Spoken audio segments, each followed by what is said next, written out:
Fais la force à ton coutume de le dire, c'est un proverbe que les conseils régionaux des hauts-bassins et des cascades s'en approprient. Ils décident de mutualiser leurs forces pour relever les défis du développement. Les termes de ce partenariat à découvrir dans ce journal.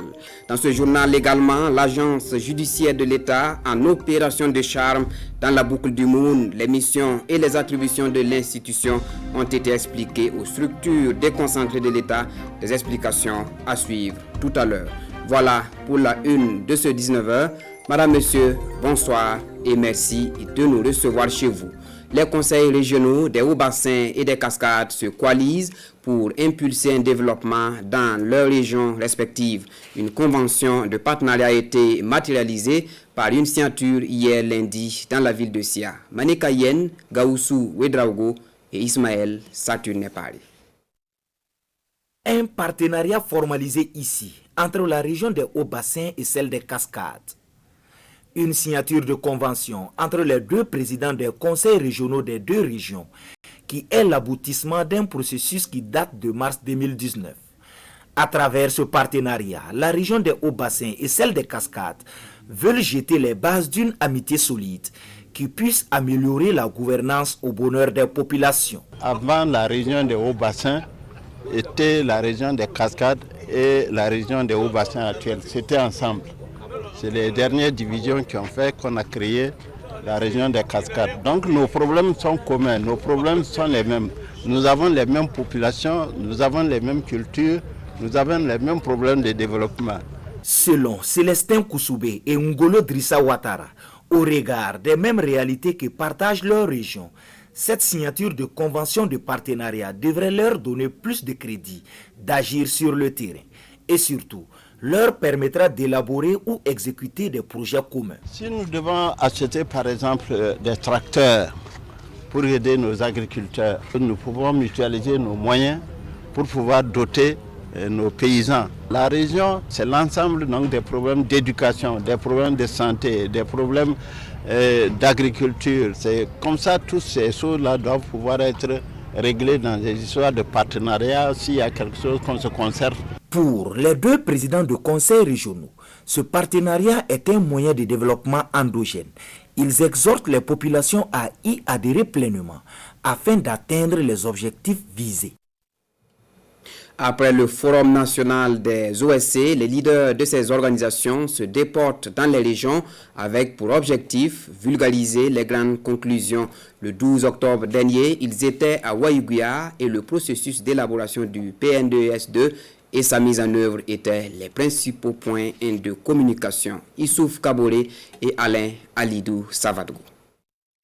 Conférence régionale des organisations de la société civile OSC de la région du Nord. Le Conseil national des OSC partage ici les conclusions du Forum national sur la redevabilité tenu les 7 et 8 mai dernier. Par cette rencontre, le Bureau national entend impliquer leur base dans les prises de décisions. L'une des premières attentes, c'est disséminer la conférence nationale. La deuxième mission, c'est le caractère participatif. Le troisième but, c'est de permettre aussi aux gouvernants de prendre en compte les préoccupations des organisations de la société civile à la base. À Waïguya, les communications ont porté essentiellement sur le processus d'élaboration de la deuxième phase du PNDS, le plan national de développement économique et social et sa mise en œuvre. Au niveau de la région du Nord, les besoins ne manquent pas parce que nous avons des défis sécuritaires. Cette année, tout le monde voit que la pluviométrie n'a pas été à la faveur de la région du Nord. Donc tout cela, ce sont des éléments que nous pouvions apporter dans ce référentiel-là.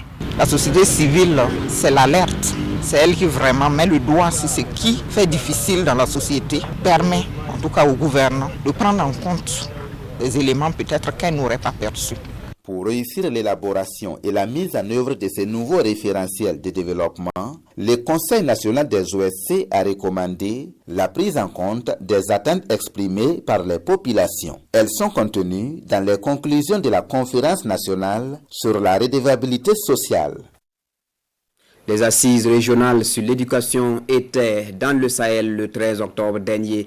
3 jours durant, les forces vives de la région ont examiné le document de base. Elles ont également exprimé leurs attentes des assises nationales. Souleymane Kwanda et Théodore Zobouga. Tenir compte des aspirations et des spécificités du Sahel pour repenser le système éducatif national, c'est tout l'enjeu de cette concertation régionale.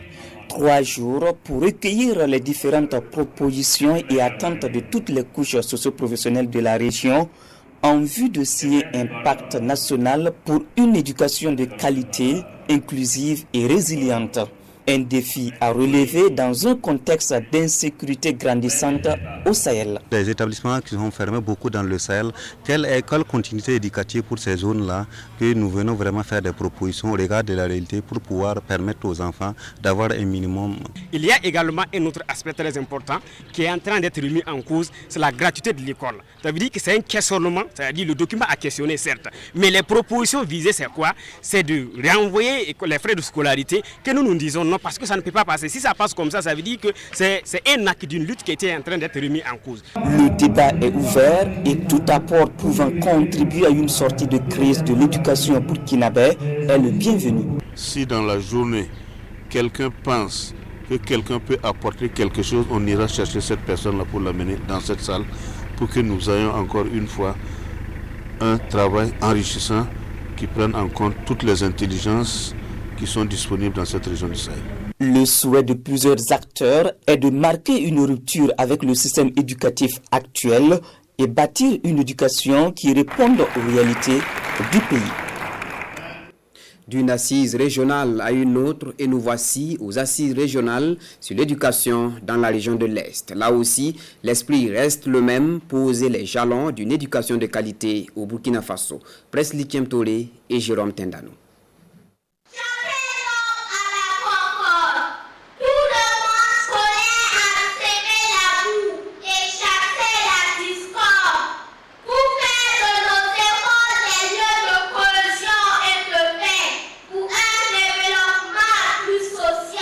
C'est également l'appel du gouvernement burkinabé à travers ses assises régionales sur l'éducation nationale. La démarche se veut inclusive pour un système éducatif réformé, adapté au contexte burkinabé et accepté de tous. C'est à partir de l'éducation nationale que tout se forme. Les hommes de qualité vont se former à partir de l'éducation nationale. Donc il est important que cette matière soit prise au sérieux. Parce que c'est le futur du Burkina qui est construit à partir de ces assises nationales. Il est attendu vraiment que les gens parlent en fonction de ce qu'eux ils pensent et qu'ensemble que des consensus se dégagent sur le plus important pour le futur de l'éducation. Parce que c'est un futur qui va s'étaler au moins sur 10 ans.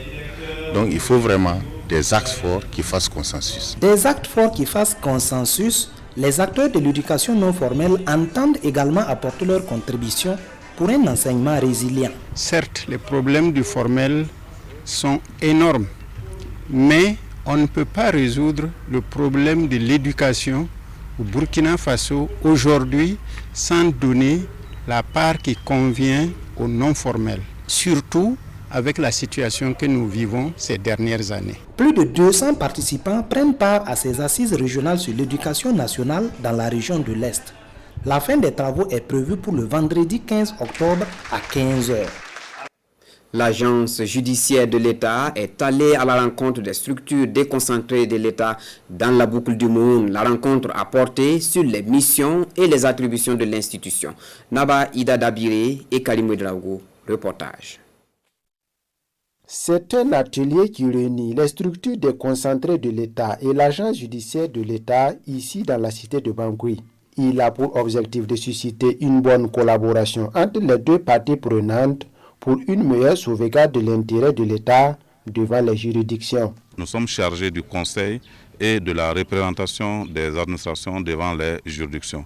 Et il fallait donc trouver un canal pour communiquer avec les différentes structures déconcentrées pour leur faire passer le message de notre existence, mais également de la portée de nos missions afin qu'effectivement dans la gestion du contentieux de l'État, nous puissions être dans une logique d'abord de prévention à travers justement la concertation et la consultation de notre structure avant la prise d'un certain nombre d'actes juridiques impliquant ou ayant des incidences sur les droits des administrés, mais surtout lorsque le contentieux éclate, que nous puissions être en relation afin que nous puissions obtenir les informations nécessaires pour défendre la position de l'État devant les juridictions. D'autres attributions de l'agence judiciaire de l'État sont peu connues selon Carfa Sanou. Il s'agit de l'indemnisation des victimes des accidents de la circulation impliquant les véhicules de l'État, l'indemnisation des actes terroristes et l'exécution des décisions de justice au bénéfice de l'État ou contre l'État. L'ensemble de ces missions seront présentées aux participants. Depuis janvier 2021, l'ex-agence judiciaire du Trésor est à plus de 5 milliards de francs CFA payés à des administrés à raison des décisions de justice rendues.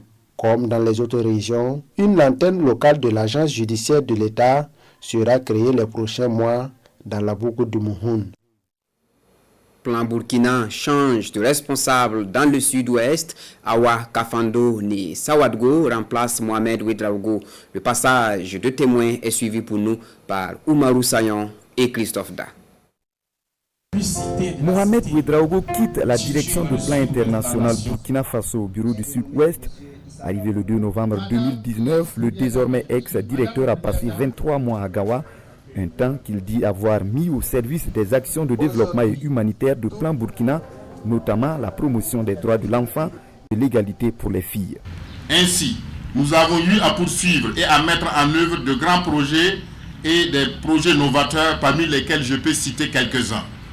Le projet Équipe 2 dont faisait cas M. le directeur régional en charge de l'éducation pour sa 4e et 5e année qui a connu une extension dans 2 communes du Poni et a réalisé de meilleures performances dont s'en réjouit vraiment toute la région du sud-ouest. Le projet de lutte contre la traite et le trafic des enfants dans la région du sud-ouest qui a déjà contribué à changer la vie de plusieurs enfants victimes et qui ont été pris en charge. Mohamed Ouedraogo cède sa place à Awa Sawadougou, épouse Kafando. C'est la première femme à diriger le bureau de Gawa depuis son ouverture en 1993. C'est donc l'occasion pour moi de vous traduire toute ma gratitude et solliciter en retour votre indulgence, votre compréhension, votre accompagnement pour qu'ensemble nous puissions définir de nouvelles frontières à la performance de nos résultats communs. La nouvelle directrice de Gawa a servi pendant 7 ans au bureau du Centre-Est où sera Mohamed Ouedraogo comme nouveau directeur. Après avoir bénéficié de formations en couture, en embouche ovine et en transformation d'arachide, les femmes déplacées internes de Kaya vont maintenant pouvoir mettre en pratique les connaissances acquises. Elles ont reçu du matériel à cet effet le jeudi dernier à Kaya. Waouga, Martin Ouedraogo et Jacques Ouedraogo sur place à Kaya. Du matériel au profit des femmes déplacées internes pour le démarrage des activités génératrices de revenus. C'est au total 20 filles déplacées et 80 femmes déplacées qui vont bénéficier de ce matériel après une formation en couture, en transformation d'arachide et en production de Sumbala. Cette dotation entre dans le cadre du projet d'appui à l'autonomisation économique des femmes et des jeunes filles déplacées internes de Kaya. Nous sommes très contentes pour cette belle initiative. Nous avons reçu des formations dans plusieurs domaines et cela nous sera plus profitable que si on nous donnait de l'argent liquide. Nous pourrons désormais vivre de notre travail plutôt que d'aller mendier. Le projet d'appui à l'autonomisation économique des femmes et des jeunes filles déplacées internes de Kaya est mis en œuvre par l'association des sœurs Augustine du Saint-Esprit de Kaya et financé par le fonds PISCA 2021. C'est avec satisfaction que nous avons tous présenté les produits de ces formations-là, des activités des bénéficiaires et de pouvoir présenter tous les kits des 100 bénéficiaires. C'est un sentiment de joie, de satisfaction pour nous de voir que l'objectif du fonds PISCA à travers l'appui des associations est atteint. Le projet d'appui à l'autonomisation économique des femmes et des jeunes filles déplacées internes de Kaya a une durée de 6 mois avec un coût total de 33 millions de francs CFA, dont 26 millions assurés par le fonds PISCA. Voilà pour l'essentiel de ce 19h. À 20h, Marguerite Douagneau vous retrouve pour la grande édition. Bonsoir.